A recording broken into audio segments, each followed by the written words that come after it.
수험피플! 여러분의 대인 멘토 한수진입니다. 이번 영상에서는요, 2019학년도 건국대학교의 입시 결과를 여러분과 함께 살펴보도록 하겠습니다. 입시 결과 내용을 이제 우리 올해 지원하는 친구들이 참고를 하셔야 될 텐데요. 입시 결과에 나타난 그 수치들을 어떻게 해설하는지 대학에서 나온 자료들을 꼼꼼히 보시고 분석하셔야만 합니다. 그래서 이 영상에서 사용된 자료는요, 제가 우리 채널 리모컨에 올려둘 테니까요. 여러분들 다운로드 하셔서 활용하시기 바라겠습니다. 자, 2019학년도 전형 결과 수시 학생부 종합 전형이라고 되어 있고요. 건국대학교의 대표적인 종합 전형인 KU 자기추천 먼저 소개가 되어 있습니다.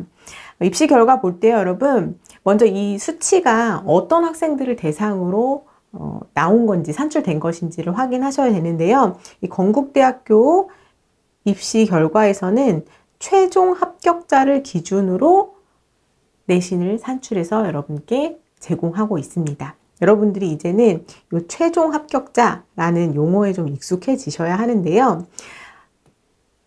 해마다 합격자 발표를 하면요.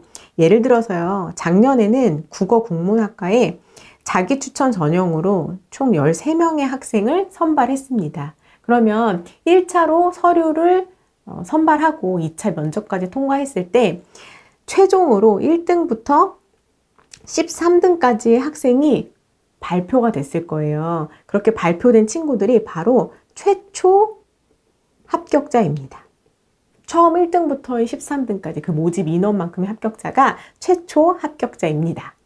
그러나 이 수시 전형의 특징상 수시 원서를 6개까지 쓰다 보니까 최초 합을 하고도 건국대 이외의 다른 대학에 등록하는 학생이 생길 수가 있어요. 그러다 보면은 이 13명 중에 자리가 생기게 되겠죠. 그 부족분을 그 뒤에 14등부터 예비를 받았던 학생들이 이제 채워나가게 되는데요. 그런 내용을 우리는 충원 합격이라고 얘기를 하고요. 여러분들은 추가 합격이라는 표현으로 좀 더 많이 사용을 합니다. 그래서 줄여서 추합이 돈다 이렇게 표현을 하거든요. 그래서 여러분들이 이제 최초합과 충원합 이런 내용에 대해서 용어를 익숙해지셔야 하는데요. 최종 합격자라는 것은 이 충원 합격, 추가 합격이 다 돌아서 최종적으로 합격한 학생을 이야기합니다. 그래서 여러분들이 건국대학교는 최종 합격자의 기준으로 내신을 주었다라는 걸 확인해 주셔야 되고요. 사실 종합전형에서는 내신 결과를 볼 때 내신만 가지고 학생들을 줄 세우는 게 아니기 때문에 이 내신 수치는 합격자의 범위로 이해하시는 것이 좋은데요. 요 최초합이냐 충원 최종합이냐의 차이는 사실 교과전형에서 좀 더 크게 나타날 수 있습니다. 왜냐하면 처음에 1등부터 13등까지 합격한 학생들의 평균을 주면 아마 평균 위치가 요쯤 되잖아요. 근데 최종 합격은 몇 등까지 돌았는지 모르지만 예를 들어서 30등까지 최종 합격이 돌았다라고 했을 때 평균은 훨씬 더 내려가는 수치로 나타날 수 있습니다. 따라서 여러분들이 최초 합의 평균인지 또 최종 합의 평균인지 이런 내용을 꼭 확인해 주시기 바랍니다. 자, 그 다음에는요, 이제 어떤 과목들을 가지고 내신을 산출하였는지 그 부분도 여러분이 확인하셔야 되는데요. 건국대학교는 인문계는 국수영사 과목, 또 자연계는 국수영과 과목에 들어있는 전 과목, 여러분이 1학년부터 3학년까지 이수한 모든 과목들을 산술평균하여 주었다라고 되어 있습니다. 따라서 산술평균에서 주었다는 얘기는 과목별 가중치나 또 학년별 가중치를 계산하지 않고 각 등급을 모두 더해서 과목의 수로 나눈 그런 방법으로 계산하였다라고 봐주시면 되겠습니다. 그래서 보시면요, 요 이제 밑에 표가 대학에서 선발하는 모집 단위별로 이렇게 결과를 주었는데요. 건국대학교 같은 경우에는 작년에 뽑았던 학생의 인원수와 올해 2020학년도에 뽑는 인원수를 이렇게 한꺼번에 보여주고 있습니다. 그래서 여러분들이 작년에 13명 뽑았는데 올해도 13명 뽑는구나, 큰 변화 없구나, 이렇게 한눈에 보실 수 있고요. 예를 들어서 철학과 같은 경우에는 13명을 뽑았는데 올해는 1명 증원된 14명을 선발하게 되죠. 그러면 우리 올해 쓰는 입장에서는 1명이 늘어난 거니까 좀 더 유리해질 수 있고요. 반대로 미디어 커뮤니케이션 학과 같은 경우에는 12명에서 1명이 감소한 11명을 선발하기 때문에 아무래도 올해 지원한 학생들은 조금 불리할 수 있겠다, 이렇게 판단해 보실 수 있습니다. 이 내용도 함께 보시고요. 그 다음에 여기에 보면은 충원율이라는 개념이 앞서서 말씀드린 그 충원 합격에 대한 비율을 얘기하는 겁니다. 그래서 이 충원율이 100%가 나온다는 것은 뽑고자 하는 모집 인원만큼을 다 뽑았다고 생각하시면 돼요. 그렇게 계산하는 겁니다. 그래서 수학과 같은 경우에는 10명을 모집했는데 최초 합으로 뽑았던 1등부터 10등까지 친구들이 다 다른 대학에 등록을 했고 뒤에 예비 번호에서 10명이 모두 충원되었다. 이렇게 해서 100%의 충원율이 나온 거고요. 그래서 50%의 충원율이었다면은 처음에 1등부터 10등까지 학생들 중에 5명이 나가고 뒤에 5명이 충원되었다. 이렇게 충원율 비율로 확인해 보실 수 있습니다. 그 다음에 여러분들이 이 경쟁률도 지금 써 있는데요. 경쟁률은 써 있는 수치 자체만 가지고는 여러분들이 조금 판단하시기는 어려울 수 있습니다. 그래서 왜냐하면은 종합전형의 경우에는 내가 경쟁률보다는 지금까지 준비해왔던 생기부의 방향이라든가 자소서의 흐름이 있기 때문에 경쟁률을 보고 다른 학과에 지원하기는 좀 어렵고요. 대신 교과전형의 경우에는 마지막에 경쟁률까지 고려해서 여러분들이 좀 지원하실 수 있는 팁이 될 수는 있습니다. 그래서 경쟁률의 경우에는요, 내가 지원하고자 하는 학과가 있다면 그 학과를 가지고 이 한 대학 안에서가 아니라 비슷한 학과를 가진 여러 대학들을 두고 선택하실 때 참고 자료로 활용이 가능하다, 이렇게 보시면 되고요. 이제 우리 수험피플들이 가장 많이 고려하시는 것은 바로 이 부분 아니겠습니까? 내신 등급이 얼마였는지. 보면요, 건국대학교는 평균 등급과 최저 등급을 함께 주고 있습니다. 자, 여러분, 어떤 수치가 빠져 있나요? 최고 수치는 빠져 있죠. 우리가 평균과 최저만 보고 있지만 여기 최고 앞에 1.0이 적혀 있다라는 시각으로 계속 보셔야 돼요. 그래서 우리도 건국대학교 합격하고자 하는 친구들은 항상 이 최저 수치를 기준으로 두고 나도 가고 싶다, 이렇게 목표를 삼으시지만 종합전형에서 우리 교과 내신이 내가 좀 부족하다고 하면 반드시 그 학업 역량이 다른 수치, 평균이라든가 표준편차라든가 그런 수치, 모집 인원 수라든가 그 수치들 뿐만 아니라 나머지 비교과 활동에서도 학업 역량이 반드시 들어있다는 것을 여러분이 꼭 고려하셔서 내신이 낮다면 그 내신을 보완할 수 있는 다른 요소들이 생기부에 반드시 드러나 있어야 된다는 것을 다시 한번 고려해 주시기 바랍니다. 그래서 이렇게 관심 있는 모집 단위의 점수들을 쫙 한번 올려드릴 테니까 확인해 주시면 되겠습니다. 되셨나요?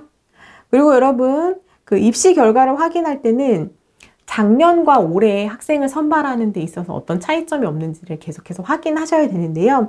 요거는 제가 좀 더 정확하게 설명드리기 위해서 표 자체를 아예 가져왔어요. 요거는 건국대학교 모집 요강에서 가져온 거고요. 여기 보시면 KU 자기추천의 경우에 2019학년도에 2020학년도에 변화된 부분을 이제 보여주고 있는데요. 1단계에서 서류 100%로 선발하는 데는 차이가 없어요. 똑같은데 2단계에서 보시면은 면접평가 비중과 1단계 성적의 비중이 달라진 것을 확인하실 수가 있죠. 그래서 올해 같은 경우에는 이제 1단계 성적이니까 서류평가의 비중이 높아지고 면접평가의 비중이 좀 줄어들었다. 그래서 건국대학교 이 KU 자기추천을 지원하고자 하는 학생이라면 학교생활 기록부 마지막까지 기록하는 그 내용에 집중해 주시고 또 자기소개서 작성에 집중해 주셔야 된다. 강조 드리도록 하겠습니다. 자, 이렇게 넘어가서요. 두 번째 KU 자기추천 계속 이어지고 있습니다. 같은 전형이니까 같은 시각으로 보시면 되고요. 대신 여기 모집 단위가 다르기 때문에 내가 관심 있는 모집 단위는 내신 등급과 충원율 또 모집 인원이 어떤 변화가 있는지를 여러분들이 확인해 주셔야 합니다. 자, 보셨나요? 자, 여기 이제 동물자원학과 같은 경우에, 동물자원과학과 같은 경우에는요, 7명을 모집했는데 충원율이 표시가 안 돼 있죠. 그러니까 처음에 뽑았던 7명이 그대로 다 등록했다고 볼 수 있고요. 그 다음에 작년에는 7명을 뽑았지만 올해는 17명 이렇게 모집 인원이 상당히 많이 늘었죠. 그래서 올해 동물자원과학과를 지원한 친구들은 작년 같으면 7등까지만 붙는 건데 올해는 17등까지 합격을 하는 거니까 좀 더 유리하게 볼 수 있습니다. 반면 축산식품생명공학과는 25명 뽑다가 5명이 줄어들어서 20명을 선발하는 것을 보실 수 있죠. 이런 변화의 내용들을 여러분들이 꼼꼼하게 체크해 주시길 바랍니다. 자, 이제는요. 건국대학교의 또 다른 대표적인 종합전형 KU 학교 추천 전형입니다. 학교 추천 전형은요, 역시나 마찬가지로 최종 합격자 기준으로 주고 있고요. 주요 교과 인문계는 국수영사, 자연계는 국수영과, 그리고 전 과목의 산술 평균으로 여러분들께 이 수치를 주고 있다는 거 확인하시면 되겠습니다. 기본적으로요, 이 KU 학교 추천의 경우에는 앞선 자기 추천 전형과 다르게 이 모집 단위에 따라서 과목별 반영 비율이 다르게 적용이 됩니다. 그래서 우리 여러분들이 건대식 내신 산출이다 라는 표현을 하거든요. 그래서 내가 어떤 모집단에 지원하느냐에 따라서 국수영사, 국수영과 과목의 내신 계산이 다 다르게 나올 수 있어요. 그러나 여기 보시면은 여기에 여러분께 보여주는 이 교과는 산술 평균을 낸 등급이기 때문에 이 건대식 내신 산출이 아니라 그냥 등급을 더해서 과목수로 나눈 산술 평균으로 준 것이다 라고 보시면 됩니다. 자, 그래서 모집 인원, 경쟁률, 충원율과 올해 모집 인원 요거 바뀐 점 함께 같은 시각으로 방법으로 봐주시면 되고요. 이 KU 학교 추천의 특징은 충원율이 앞선 자기 추천 전형보다 굉장히 높은 것을 볼 수 있습니다. 자, 앞에서 KU 자기 추천 전형은요, 100%가 넘는 것 자체도 보기가 어려웠는데 여기는 굉장히 많은 충원율을 보이고 있습니다. 그런 특징이 있다는 거 확인해 주시면 되고요. 그 다음에 여기도 보시면요. 이제 작년에 비해서 달라진 점, 요게 KU 학교 추천은 여기 들어있고요. KU 학교 추천의 경우에는 자기 추천처럼 이렇게 단계별로 선발하지 않고 한 번에 일괄 합산으로 평가를 하고 있죠. 대신 서류평가가 작년에는 60%였는데 올해는 70%로 10% 증가했고요.